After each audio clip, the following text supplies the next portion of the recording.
Hi kids, welcome to Sunday School. Pastor Mike here. Hey, I have a question for you. Do you know what a Stradivarius is? Any guesses? Stradivarius. Well, let me tell you. A long time ago, there was a man named Stradivarius, and he created violins. And his violins were works of art.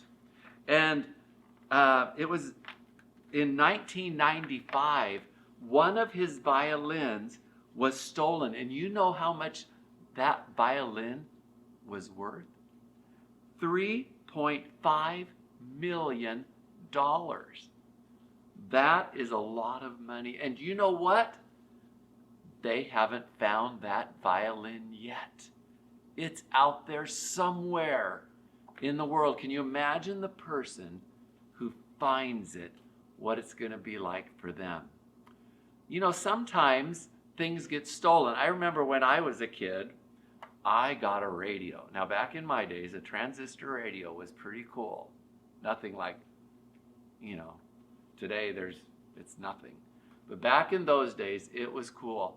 And I had it. And I invited a friend of mine over to my house. And you know what? The next day, I noticed my radio was gone. And so I went to my friend and I said, "Did you take my radio?" And he said, "No, I didn't take it. I didn't take it at all." And so I thought, okay, well, several years passed. And all of a sudden, this friend came to visit me. And he came and he said, "Mike, I need to ask your forgiveness. I have become a Christian and I did steal your radio." That took a lot of courage to confess that he stole something. So don't steal. One of the 10 Commandments is do not steal. But I'm telling you a story today about a man that did steal. Remember, we've been talking about Abraham, and Abraham became Abraham, and Abraham and Sarah had a son named Isaac. Well, then last week, Teacher Becky taught you about at the park about, and I taught you on the video about Isaac and how Abraham's servant went and found a wife for Isaac, and her name was Rebekah.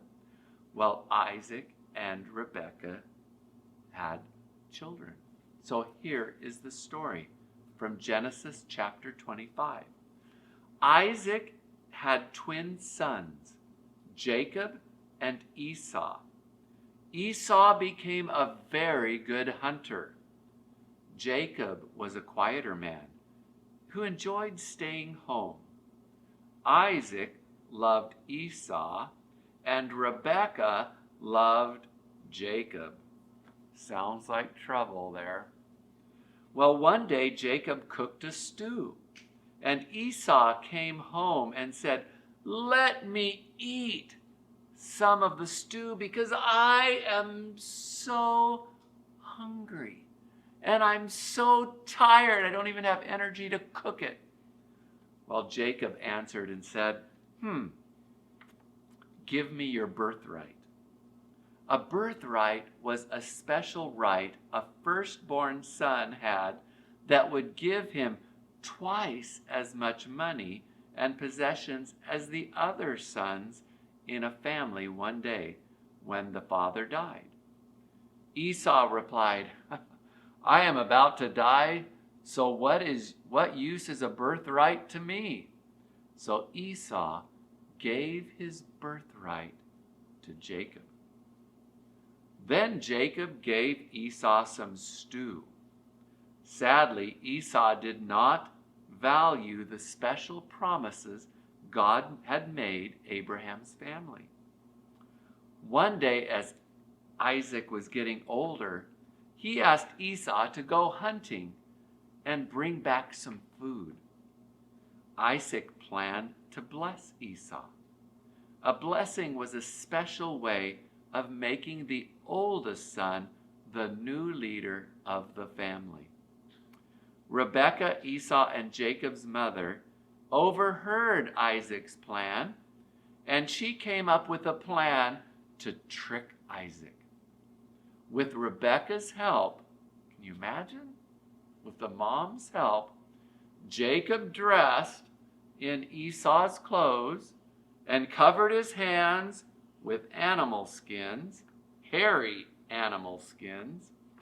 Rebekah cooked a yummy meal, and Jacob took it to his dad. Isaac was confused. He was old and he couldn't see very well. And he heard Jacob's voice, but he felt hands that were hairy like Esau's. Jacob tricked his father into thinking he was Esau, and Jacob was given the special blessing. Later, Esau returned from hunting and went to his father to receive his special blessing. When Esau discovered Jacob had tricked Isaac and received Esau's blessing, Esau was very angry. Esau hated Jacob and wanted to kill him. So Rebekah decided to send Jacob away to live with her brother until Esau was no longer angry. Jacob was forced to leave his home and family and travel far away to live.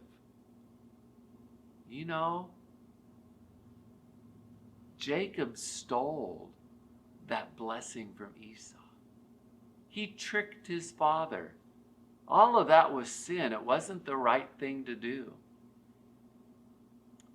We have to be careful that we don't steal other people's blessings, that we don't steal anything from anybody. There's a memory verse that we're learning this month, and it's my favorite. It's my life verse.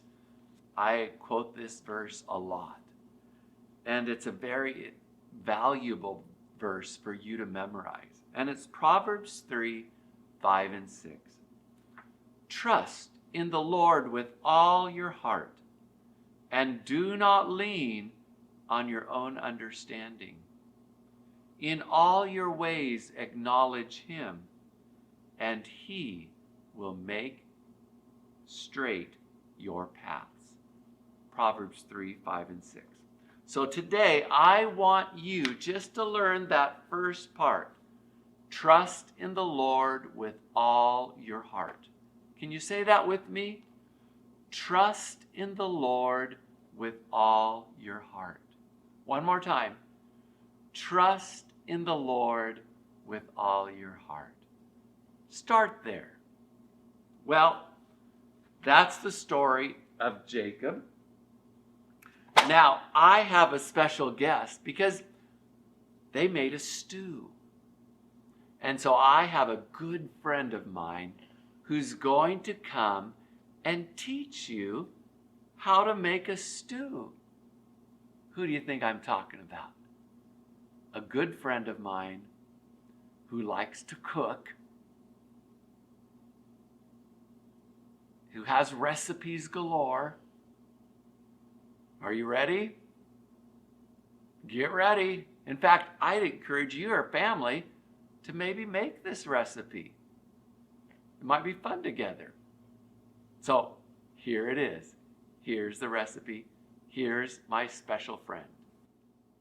Hi there! I bet you all thought it was gonna be B, but it's not B, it's me! Bo Burlington here! You know, everybody thinks B's the only one that knows how to cook.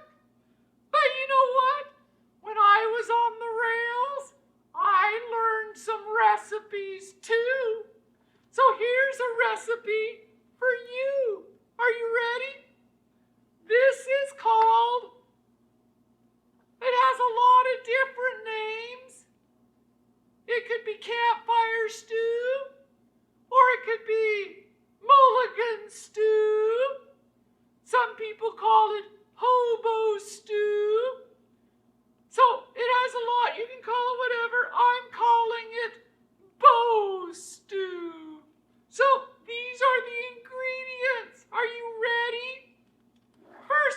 you brown some hamburger, or you could use chicken burger, or turkey burger, or you could use hot dogs.